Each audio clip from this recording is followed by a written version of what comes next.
What's up with it, y'all? Polo Sports Talking Entertainment here again with another one. Be sure to hit that like button, subscribe to the channel if you're not a member, and also hit the notifications so that you're able to get each and every one of my videos, okay? Now,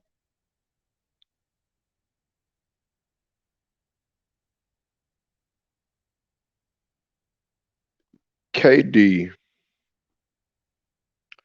we all know needs no type of introduction in terms of the type of talent that he is, okay? He is a generational talent. You've never seen a guy like KD before, and now you're starting to see, some players that's trying to emulate KD's game. And I've always stated too that KD is the prototypical game. If you have a son, or in some cases even a daughter for that matter, that want to pattern their game after somebody, I've always said that KD has the prototypical game that a person should want to follow or pattern their game after. Um,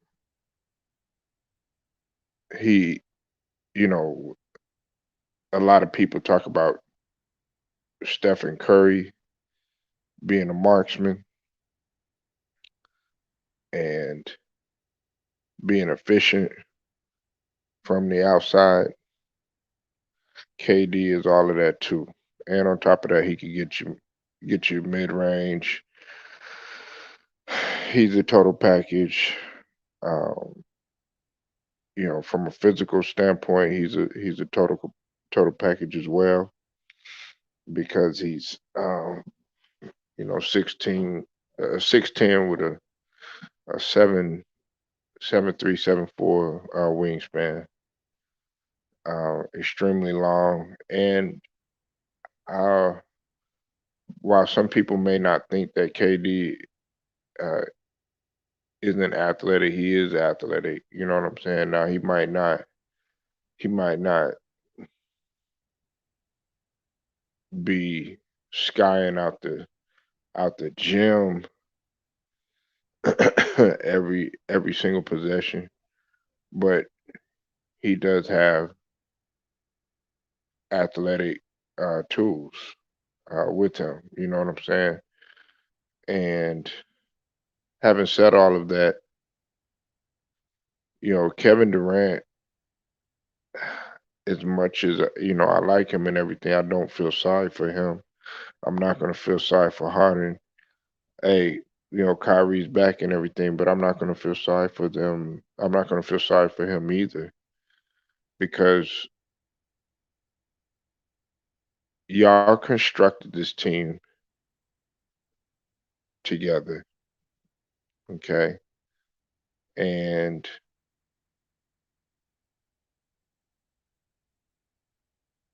I understand that, injuries happen. I understand that, the state of society has taken place. But when you call yourself a superstar, or when people label you as a superstar, future Hall of Famer, NBA 75, one of the greatest to ever do it. And in this instance, let's just go ahead and let's just focus on KD, and let's focus on Harden for a second, right?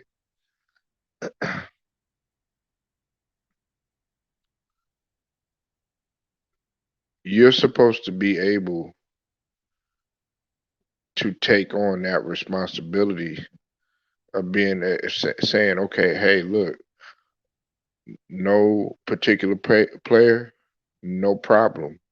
We can still go ahead and we're going to weather the storm regardless. The greats have been able to do that.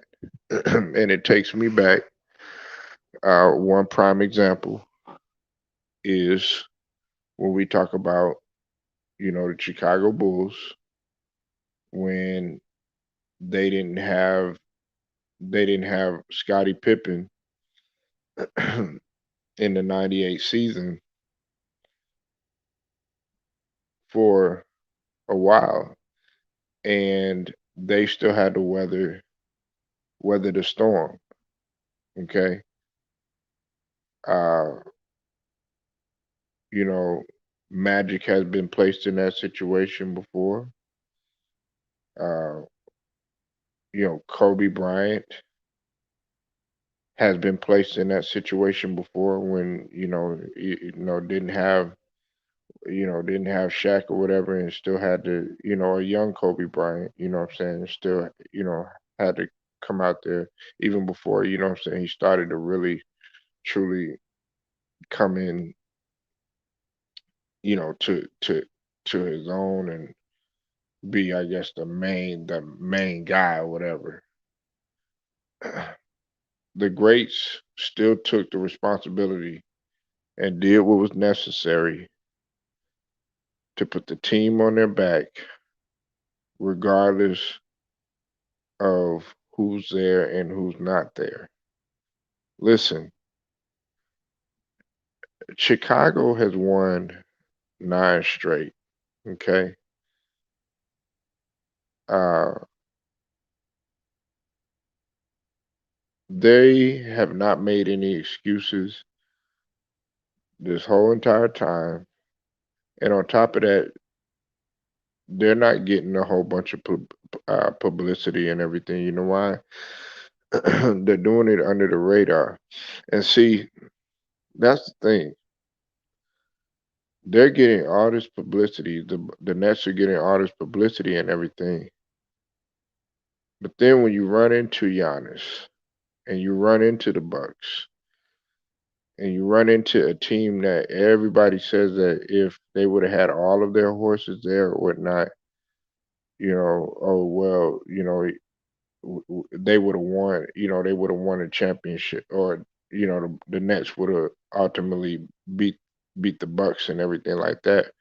Well, the Bucks uh, are not in that great of a position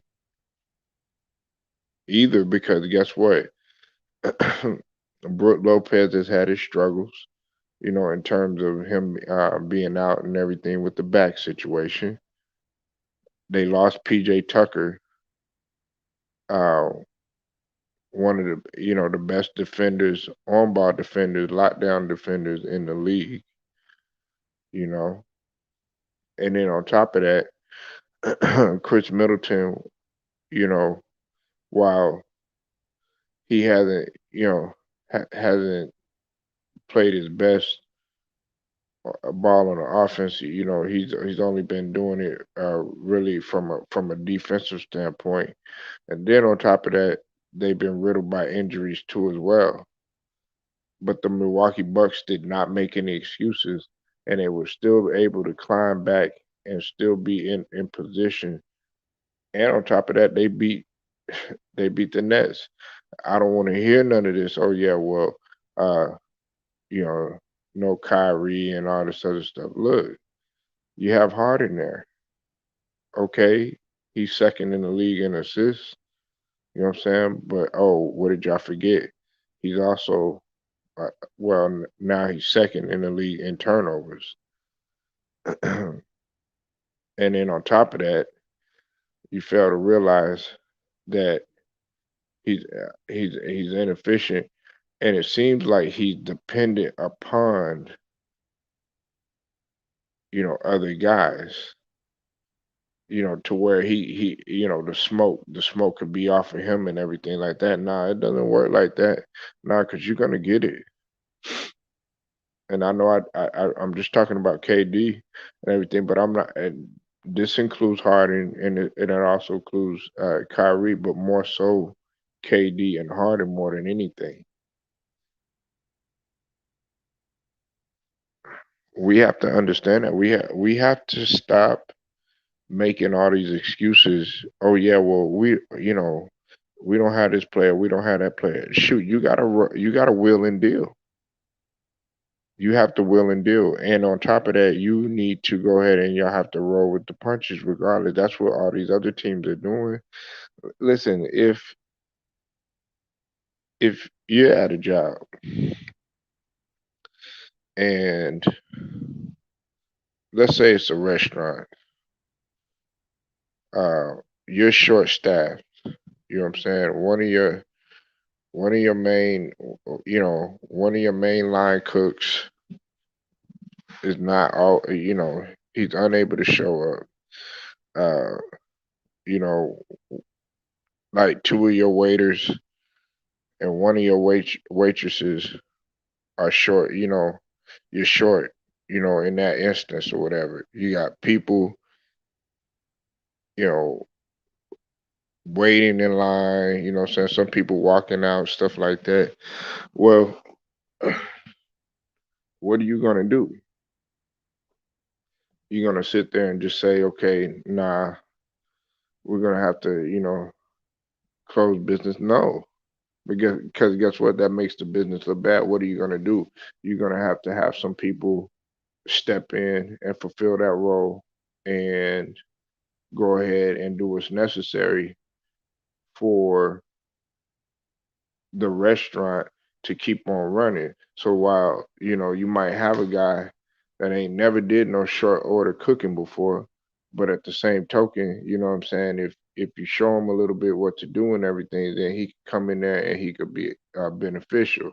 And then if you have guys that's not really accustomed, they in the back of the house, but they come in the front of the house, and let's say they don't know anything about being a waiter, and somebody women never talked in front of people or done waitressing before or anything like that, but they just been thrown in the role. They're doing what's necessary to help the team. That's the same thing in a team like setting that's going on right now with the Nets. You know, listen, I'm pretty sure that there are other guys on that team or whatever that can step up. It can't just be okay. Yeah, well, we're just gonna focus on KD and Harden for us to save the day. It doesn't work like that. It doesn't work like that because they already know where a big percentage of your offense is coming from, anyways. So they're gonna zero and they're gonna key in on that. Then on top of that, we also got to look at the fatigue factor and how will their bodies hold up to as well. Now it seems like they're doing pretty good, but also if you looked at KD's attitude when Kyrie came back, man, it looked like what's his name? KD looked as if it was a breath of fresh air for Kyrie to come back. And while some people might think that that's good, that's really not good at all because it's like, well, damn, you're supposed to be like, nah, don't worry about it. I got it regardless. I'm gonna take care of it regardless. No Kyrie, no problem. You know what I'm saying? No Harden, no problem. And then on Harden, then his mentality should be like, no KD, no problem. That's if you're a superstar. That's if you're a future Hall of Famer. That's if you're a one of the greatest to ever do it in terms of the NBA 75. And now this got people looking at you much different. That's not an NBA 75 player to me, or oh, I got to be dependent on somebody. And listen, there was somebody that always said that Harden can't win as the main player. He has to have a counterpart. He has to have somebody beside him to in order to be successful. And whoever has said that, they're completely right.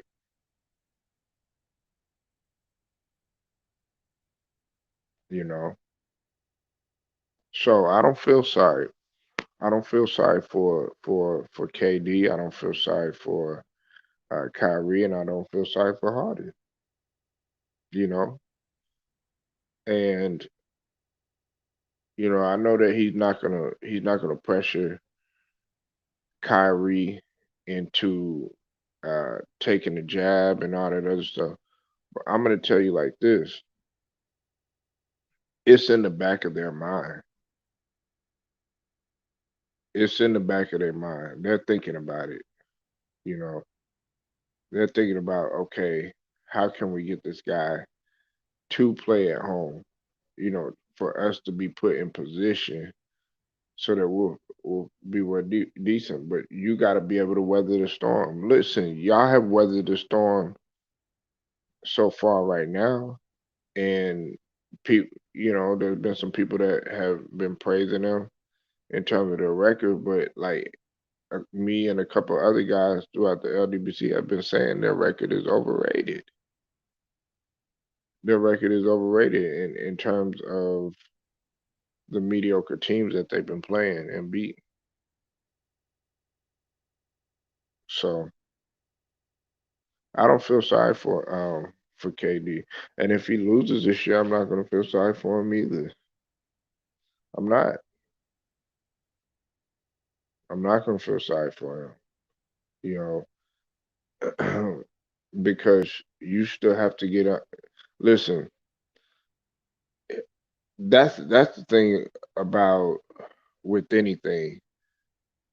You have to have the what if factors. Or everybody was already decorating them. They're going to the finals and all this other stuff. My whole thing was, okay, what if one of them guys get hurt? And also, you still have to go out there and you still have to execute. I don't never look at. I I, I know that there's people like that look at a team and they're automatically crowning them, and they'll call like they're paper champs.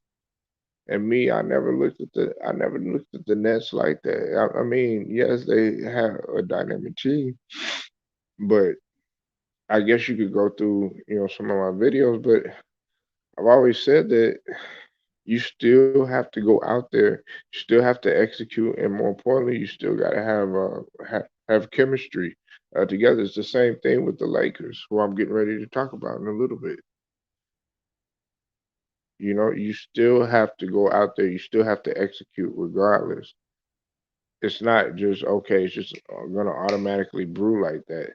Then on top of that, you gotta worry, not really worry, but you gotta be prepare yourself for the injuries, and then also what's going on with the state of society, and that applies to Kyrie's case. And look, I commend Kyrie for doing what he did. And I know some people, I know I'm gonna receive some criticism. Oh, how could you say that about Kyrie? You're supposed to feel sorry. I'm talking about from a basketball standpoint, because he can still play road games. But what I'm saying is like, even though that situation going on with the whole jab and all that stuff, and the state of society, hey, we're still talking sports here. And I'm not gonna sit here and be like, oh, okay, yeah, well, uh, I feel sorry for them, you know what I'm saying, and stuff like. No, I don't feel sorry for them if they lose, because y'all were the ones that wanted to put yourselves in this position, and now it's even more pressure because people have seen it as stacking the deck.